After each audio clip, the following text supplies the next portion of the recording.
So you've been uploading your reviews to YouTube, but you immediately have 0 views and you're real sad inside your soul and your heart and you want to cry on the inside and outside. Well, let me help you make that 0 into at least 2.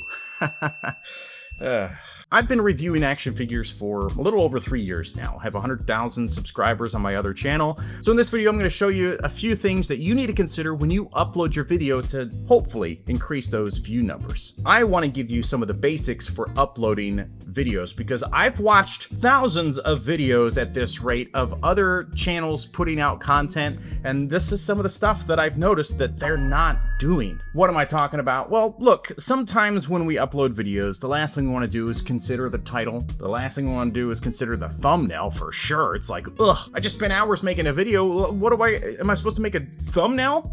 Yeah.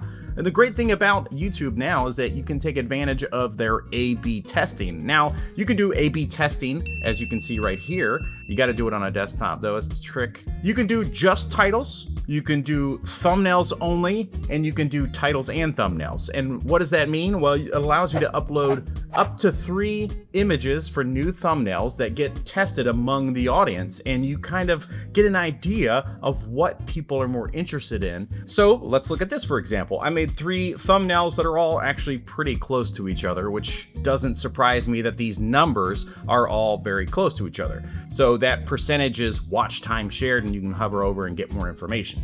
The point of this is to say that I know it sucks to make a thumbnail, especially if you don't enjoy it, but you got to get good at it, and you got to get good at making at least 2. Maybe 3. Now, the title side of things, we've talked about before in videos. I would say the most important thing is to not name it as you see right here, where it just says the name of the thing review. This is the most important thing, especially if you are posting a review months after the hype of that figure came out. Let's just say you picked up a figure and you're excited about it. You worked on this review, you publish it, and then you just call it Daima Vegeta action figure review. Okay, well, this is many months later. A lot of people have already watched this.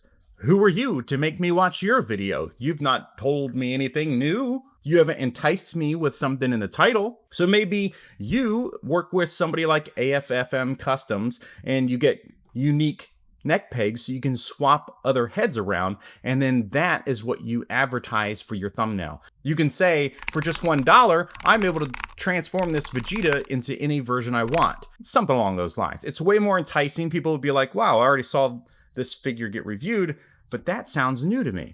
Does that make sense? And if you're looking at this on the back end and you see some new things that you haven't seen before, like all of this over here, this is all vidIQ. vidIQ is very helpful, even if you're just using the free one, which is what I do. So I highly recommend attach your YouTube account to vidIQ. Just use the free extension, and that's gonna give you a ton of information about your channel. Anything you watch on YouTube, you can see more information about their stuff. So if you wanna know what's performing well, how much that channel is making potentially on average, it's very useful. So let's move on from titles and thumbnails, because there are a lot of content creators out there making this information that I really recommend that you watch. So number 1, the titles. Let's get rid of keyword stuffing generic titles. Now, you can put the name of the figure in there. It's great. Who cares? It's not going to hurt. The most important place for you to put keywords, and keywords mean the name of the figure, that it's an action figure, that this is a review, is in the first bit of the description. Doing this on a desktop computer just makes life a lot easier, but obviously you can do this portion on your phone. The description. This is the kind of stuff that YouTube is going to read to know what your video is about, to know that they should share it with the similar audience. This is where you're gonna say things that are very natural. So here I say we look at the demoniacal fit Goku, Fury Awakening. We get to see Goku from Dragon Ball Z in his first Super Saiyan appearance, complete with battle damage. Now, the only thing I've missed here is probably saying action figure. So just to help YouTube understand what this is about, I should probably add action figure here at the end of that first sentence. And these first couple sentences just need to be very natural sounding, allows YouTube and your audience to know what your video is about. From there, I add in any links that I need to share with the audience, things that I've talked about in the video, different figures or dioramas, things like that. I will put that here. From there, I have stuff that has been saved in my upload defaults, which we will get into. All of this below here has been preloaded in my upload defaults, which allows me to basically not have to type or copy and paste this stuff every single time I make a video. These are just important things that I like to promote or that the audience has been asking about, like where are the dioramas from? From there, it's hit or miss whether I do this, but it's never a bad idea to include timestamps in your video. These are also known as chapters. Chapters allow the audience to know which section has the information that they need. And the reason why that matters is maybe sometimes people are coming to a video and it's really long and they're just looking for head swaps and you want to show that portion, so having a chapter based around the head swaps can be very helpful. On top of that, Google search will look at your video, see these chapters, and if somebody finds your video through Google search and they tap it, it's going to jump them to the point of the video that they were actually looking for. So it could say demoniacal fit head swaps, and then this pops up and now they're jumped right into the middle of your video, which is good for you. And at the very bottom, you can have up to 3 tags. These tags actually show up on the front end of YouTube. If you're watching a video, you may have seen these before. From there, I put the 3 most related tags to the video or the item that I'm reviewing. So Goku, Dragon Ball, Demoniacal Fit. So to recap, you've got a good title that captures somebody's attention.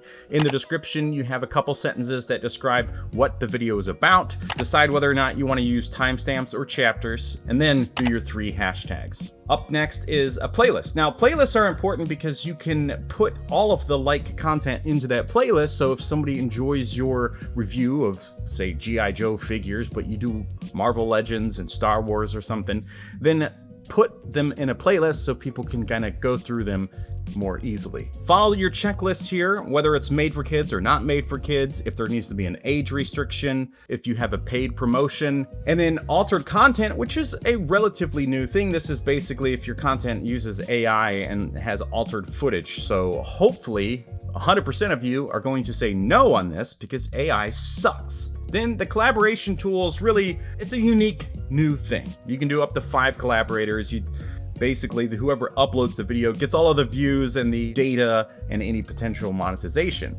Everybody else just kind of adds it to their audience, so it doesn't go on their channel, but their audience will now see that video, which helps boost it and allow for more people to see content. Obviously, only invite a collaborator if they're actually in or connected to your video. Always turn off the automatic chapters and key moments, so if anything, just do that manually, but click that, turn it off. It's doo-doo when it does it on its own. Featured places, same thing. If you're talking about locations and stuff, just get rid of that. And then automatic concepts, which is totally new. I don't know anything about this. I will not turn it on though, because it's probably some AI thing that's trying to look at my video and tell the viewer what it's about, but then it's wrong. I don't like those. Anyway, can you tell I don't like AI? Tags. Now, tags, you may think, well, I've heard so much that they don't matter. Well, are you making videos with like 200,000 views every time you put one out? Probably doesn't matter to you. Same thing with the description or the title. This does matter because you're new. You're a smaller channel. It's not getting out there. You feel like the views aren't happening. So this is going to allow, again, YouTube to understand what your content is about. Now, be very specific to what your video is with these tags. Don't just go crazy. If it's unrelated to your figure, then don't put it in there. Let's say, for an example, it's a Marvel Legends, and then you start tagging G.I. Joe and Star Wars because it's all made by Hasbro. Don't do that because those may not be the same audience. You want to fine-tune your content to the type of people that would be watching it. And this is a nice feature of vidIQ because once you start typing in some of these things, not only does it also give you ratings, but it also allows you to add new tags down here. It'll give you new examples. So Dragon Ball action figures, that makes sense. And then I can hit refresh and I'll get some new ones. So Super Saiyan, Dragon Ball, and I can add those myself by using this tool that just auto refreshes. I love it. Another useful feature of vidIQ, the fact that you have this optimized score over on the side. So if you expand it, it gives you a checklist of some of the things you really need to consider adding to your video. Now, this is a video I pulled down. This is one that I re-edited and then uploaded later and actually published. So some things are missing because it's a private video and I didn't complete those things because, well, this video is never going to see the light of day. From there, I mean, all of this just kind of generalized. I don't really touch any of this stuff, so that's all kind of up to you on if you want to change anything here. So you grab your video, you toss it into YouTube, and you got all this stuff that you got to fill out. So this is what it's going to look like when you just create a new video. You're going to have the option to change your title, which you should do. You have the option to update your description, which you should do, and then upload your thumbnails and yada, yada, yada. Now, I want to do this. This is just an example because I want to show you what the other portions of this upload process look like. But it is very important that you consider the file name. Don't ever let this happen. Do not upload a video that is just a generic file name. What you need to do is change that file name. Now, if it's on your phone, you can edit those file names in different ways, depending on the device you have. But if you're uploading through a desktop computer, you need to change the name of that video and just call it what it is. The name of the action figure, the brand, review. That's it, and then upload it. That's just important information that YouTube will look at to know what your video is about. That also goes with actually the entire transcript of your video. So everything you say in that video counts for YouTube to look and read and know what your content is about. So we've updated the title, we've done the description, we've done the tags, we've done all that stuff, we've done a playlist. So up next is whether or not you're monetized. So you can select that, turn it on, done. If you're not monetized yet or you're new to it, there is an important thing here. If your video is less than 8 minutes, you only get ads at the very beginning and the very end. If you want to make more money off your video, now you actually need to make it at least 8 minutes because that's how you get the ads that drop in the middle. We now have whether we need to change anything that might upset a potential advertiser. So does it have any appropriate language issues or anything like that? And if it's none of the above, of course, just hit submit, next. And then this is an important screen. So if you're pulling music from somewhere that needs to have the license included, then make sure you do not miss that. It's crucial, especially for the long term of your channel. I always recommend using something like Artlist, which is what I use. There is a link in the description of the video, and I think there's a discount. I can't remember. But that will protect you from any copyright issues. From there, if you want to manually add subtitles, if you have products in there that you need to tag because you're promoting something from like Target or whatever, then the most important thing is add an end screen. Now, you could import from a video that you've previously done and it's just going to copy everything you put at the end already, or you can add and just do it manually. Now, import from latest video, same thing as what we were just talking about. That is going to pull the information from my last upload, which means whatever videos or features that I previously put up. Now, personally, if you've watched my channel, you know what happens here. I always have the video at the top, which is something that I'm recommending in the video for you to watch next. The bottom one is what is best for the viewer. And YouTube is looking at that and looking at your watch history to suggest watching something else. So it may be more enticing to the audience, you, than what the top one was. And why I always do this instead of a subscribe thing is because, look, at this rate, if people like what you're doing, they'll see your content again. You can say subscribe in the video, but it should be like not at the beginning, like say it halfway through the video maybe. But if somebody likes what you're doing, they'll subscribe or at least see your content pull up in their feed again and then continue watching it. So what I want people to do is just watch more of my stuff. And that's why I suggest the video at the end, because YouTube enjoys that. It likes people watching their stuff, believe it or not. So if you watch this video and then at the end you click and watch another one, that means you stayed on the platform longer. It's better for everybody. So select what you need there, hit save, and hit next. From there, YouTube is still uploading. It's going to check and find out if there's any copyright issues. And this is why it's important to use things like Artlist so you don't get slammed with a copyright issue because you use music from somewhere else. That's a big no-no. Don't take other people's music that you're not allowed to use. From there, you can hit next and then you get this screen. And I'm sure you're familiar with this. Now, what's important here is that you keep it unlisted while it's doing all the copyright checks. Because if maybe you copied a song from a popular show or something, you threw it in there and you're like, oh God, please don't copyright me. This is when you'll find out, and it's not going to be that big of a deal if you get hit. Now, you can get a strike if it's really bad, or you can get a warning, but that gives you an idea of what you need to do with your content from there. Also, leave it unlisted while it's uploading because you don't need to be in a rush for people to see your stuff.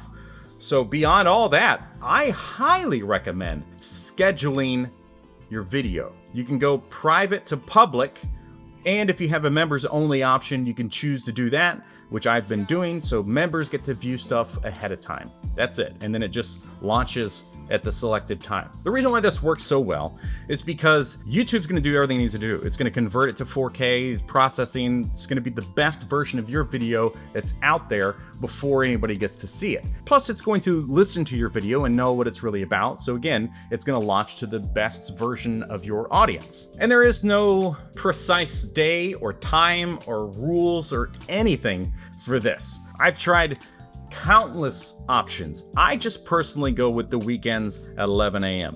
That's just more of like, it gives me a hard date to make my content due by. I need to be done with it by that date and time. So select the next day, usually I would say, not the same day. Select whatever time works best for you and then schedule it. And that's it. You've did it.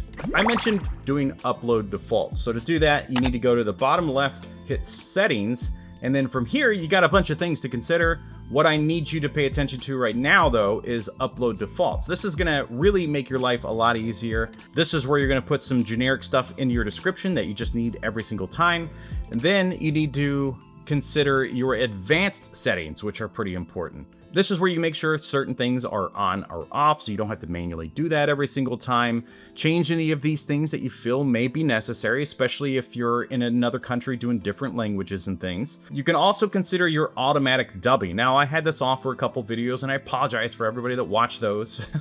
But the automatic dubbing is the new thing where it listens to your content, converts it into another language. The benefit there is that it does reach a new audience. And that's the only way really to get the subtitles to convert. The other thing to consider is clicking the channel tab and advanced settings so that you could turn on certain features like whether it's made specifically for kids or not. Now, don't lie about that. If you're not making kid content, then don't click it. And then make sure that third-party training is off. Nobody wants that. That's where AI is using your content to make stuff. So we talked about a lot, but this is just the stuff that you need to consider when you're uploading a video. There's a whole lot to consider before you do your video. So to learn more about doing that, watch that video right there. See the thing we talked about? Recommending the video? Just did it. Good luck with your channel. Let me know down in the comments what you'd like to learn more about or what you have found success with. Thank you so much for watching. We'll see you next time.